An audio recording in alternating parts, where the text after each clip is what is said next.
The Rajasthan Royals found a way to win a game that seemed lost by all accounts against the Punjab Kings. How do they cope against an informed Delhi Capitals, especially now that Rabada and Nokia have resumed their partnership with the ball? That's what we're discussing on Maruti Suzuki Presents ESPN Cricket Info T20 Timeout with Sanjay Manjrekar and Carlos Brathwaite. Carlos, let me come to you first up. Andrik Nokia was red hot in that last game, and now that he's bowling in the UAE, where he was so good in the last IPL, you got Rabada as well.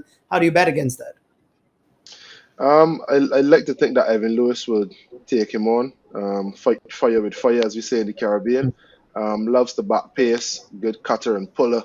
Um, but essentially, when you do have that kind of X factor ball, and you normally find it with spinners, your Rashid Khans, the Sunil Narines, you start to think, give them off the 4 overs, 20, 24 runs for no wickets. And then you find that the bowlers then become under pressure to try to replicate the success they've had.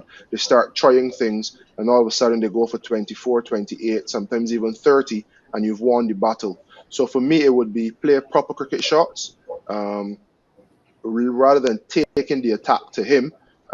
Just see what you get, play what you see, stay positive.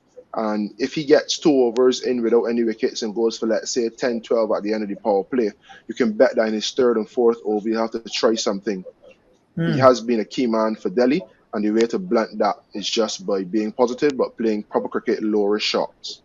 What they do have, Sanjay, is Evan Lewis, and that matchup we could see because much to even Dale Stain's surprise when we covered the last game, Andrik Nokia is being given the first over and the new ball.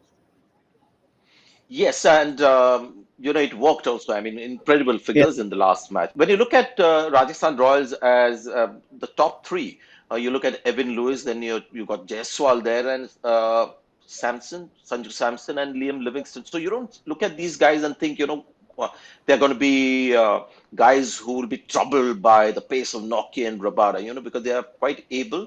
Evan Lewis, obviously, will be happy with pace more than spin, and Sanju Samson, despite his inconsistencies, pace has never been a problem for him. So, in fact, I would go the way that KKR did. They kept all their quality fast bowler for the second half against the Mumbai Indians. So, when you look at the top three, and after that, that's where Rajasthan Royals are very vulnerable. So, keep some quality pace for those guys later on.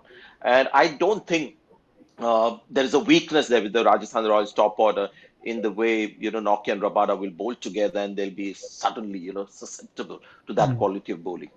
So conversely, then you think, Sanjay, that this is a game in particular that Rajasthan's top three take a lot more on because you've then got Tewatia, Rian Parag, Mahipal, Lomror. That might just be a much harder prospect to tackle Rabada and Nokia. You think this is a big game for the likes of Samson and Livingston and Lewis? Yes, yes, and especially Samson, who has to prove that he can get runs away from Sharjah as well. So yes, it is very important. But I'd like to see Shivam Dubey get a game instead of somebody like a Riyan Parag. It's a strange call they keep making with Riyan Parag. Hopefully, he surprises me and does something sensational in the next game. But yes, more onus considering, as you mentioned, the guys coming down the order, especially with what they also not quite contributing as much with the bat. The onus really is so much on the top three, and Liam Livingston as well has to carry on. This, Liam Livingston, Sanju Samson, all these guys got starts but couldn't get a big score in the last game, so they could maybe change that. And finally, Carlos, just coming to you, the use of Nokia and Rabada. Nokia seems to be given the new ball. Rabada's numbers aren't great in the power play. He's used more in the middle and at the death. They've got an Avesh Khan who's been quite the revelation this season for the Capitals. But are you happy with the way the Capitals have used their seamers? Nokia coming up front and Rabada middle and late? Yeah, it's been interesting because you'd probably expect Roberto to be the one leading the charge and Nortia to be second fiddle. And they viewed them in such a way that you almost, as a batting unit, you have to count 4 overs of Rabada in the last 16. You start to think, oh, well, we got to get a move on here. And it's actually paid dividends because no teams are trying stuff at Avesh Khan earlier than they need to. They're trying things at Andre Norte earlier than they need to. So actually having that draw card in Rabada, who's a proven performer, has paid dividends and been successful and helped other bowlers then to come into the fore a lot better. So it's been interesting. And it'll be interesting to see how they use them against Rajasthan if they play the KKR role of having them for the last 10, or if they go guns blazing and try to get that top three out and make it a lot easier. I don't want to say lesser bowlers. They are good bowlers in the right, but not to the standard of Nortje and Rabada. They would have a easier job in the back end. So it'd be interesting to see how they go about it.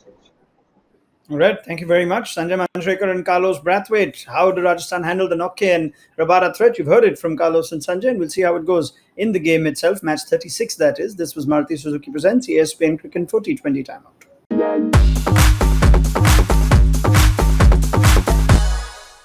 We call it people technology.